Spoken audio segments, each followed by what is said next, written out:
Throughout history, every time there's been an emergency, there's always been people willing to capitalize on the situation. Of course, there are unethical ways of doing this, such as the people selling N95 masks and Purell gel at exorbitant prices. However, there are also ways that this presents a unique opportunity for people within the gig economy.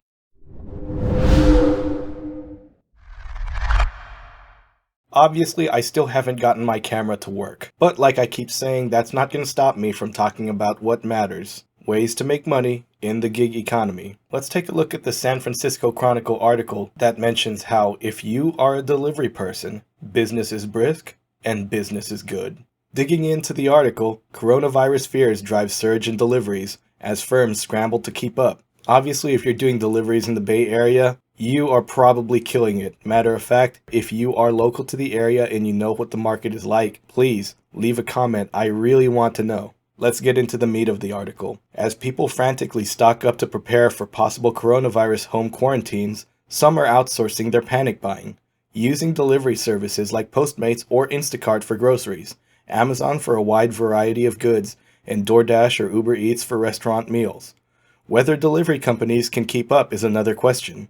Amazon notified customers of its Prime Now delivery service on Monday that it's taking longer than normal to deliver orders, with the app sometimes displaying a message that no delivery windows were available. The scarcity of couriers also affected Amazon Fresh, according to Bloomberg News, which attributed the delays to a surge in demand. "It's like Christmas all over again," said Nestor Vela, a full-time Amazon delivery driver in the East Bay who works for ONCI Logistics, an Amazon contractor.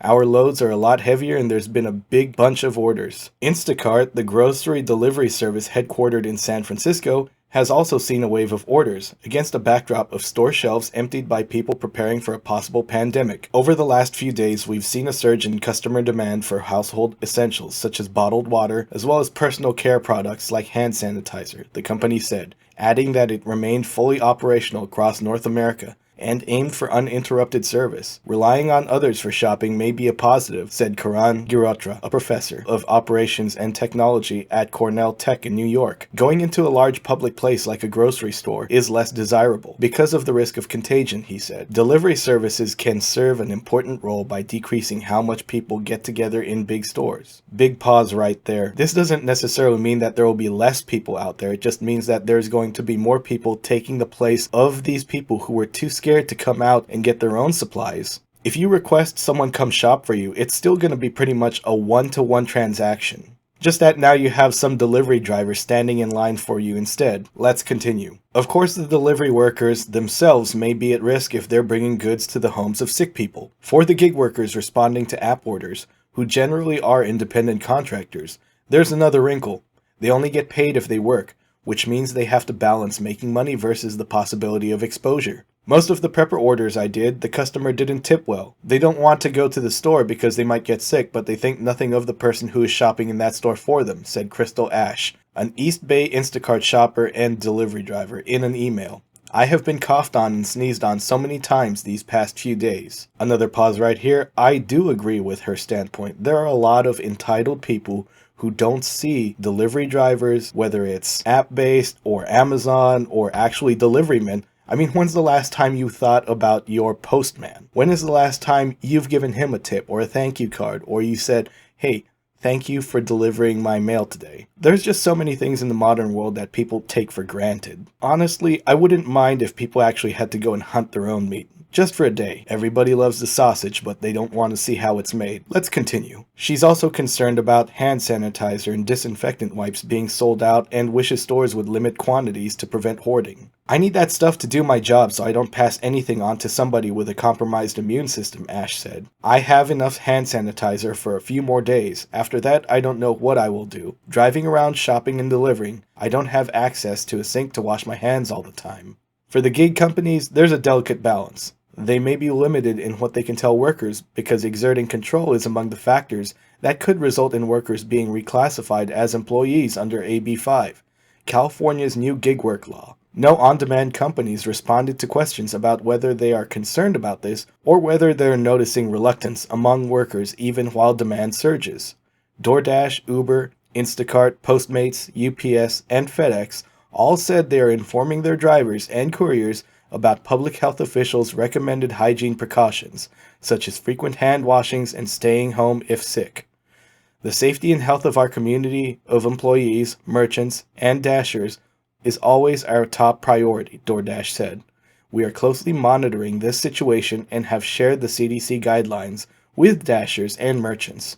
We will remain in close contact with them as we learn more. Uber likewise said safety is a top priority. We have formed a dedicated global team of Uber operations, security, and safety executives, guided by the advice of a consulting public health expert, to respond as needed in each market where we operate around the world, it said. UPS noted that, according to the World Health Organization, packages are not at risk of contamination. From previous analysis, we know coronaviruses do not survive long on objects, such as letters or packages, the company said. San Rafael cannabis delivery company Moonflower Deliveries said it is keeping antibacterial wipes and hand sanitizer in vehicles for drivers to use after deliveries, since payment involves using a touchscreen. We also have drivers disinfect the phone screens since customers have to sign the digital receipt, co-owner Alexa Wall wrote in an email. In China, where millions are under home quarantine, delivery people have become essential. While most households can only send someone out for supplies every 3 days, scooter driving couriers are still allowed on the streets. The couriers have become a lifeline for food and necessities, but also are particularly vulnerable to infection. The government has ordered them to hang packages on doorknobs or leave them outside gates rather than handing them over in person, according to the Wall Street Journal. Bay Area public health officials didn't respond to questions about whether they were developing extra protocols for delivery drivers here. A lot of delivery folks will become frontline individuals supplying things to people and protecting them from the spread of the virus, as we saw in China, said Girotra, the Cornell Tech professor. Companies should expect more business and should protect their workers, providing personal protective equipment as much as they can. These are high-risk jobs. Honestly, I don't care about the extra supplies. I don't care about the masks. I don't care about gloves. I don't care about the hand sanitizer. My point isn't about the supplies. I'm going to sound a little bit conspiratorial here. But if you talk to people who do deliveries, especially if they do deliveries more than 8 hours or it seems like they're trying to keep doing this as a means of full-time type income, ever since January, it's been a rough $15 an hour average, at least here in California. I don't know how the algorithms have changed in response to AB5, but if people want this machine to keep on running, if things do get worse, here's one nice suggestion. Any company that wants people to deliver in the middle of a pandemic is going to have to pay to play. You may not want to deliver anything for $15 an hour, but what if the orders were coming in so hot the multipliers ended up turning that $15 an hour pay scale to something like $30, maybe $45 an hour? I'd be going in. For those of you heading out to work right now, stay safe. Be good, do well, let's go make some money.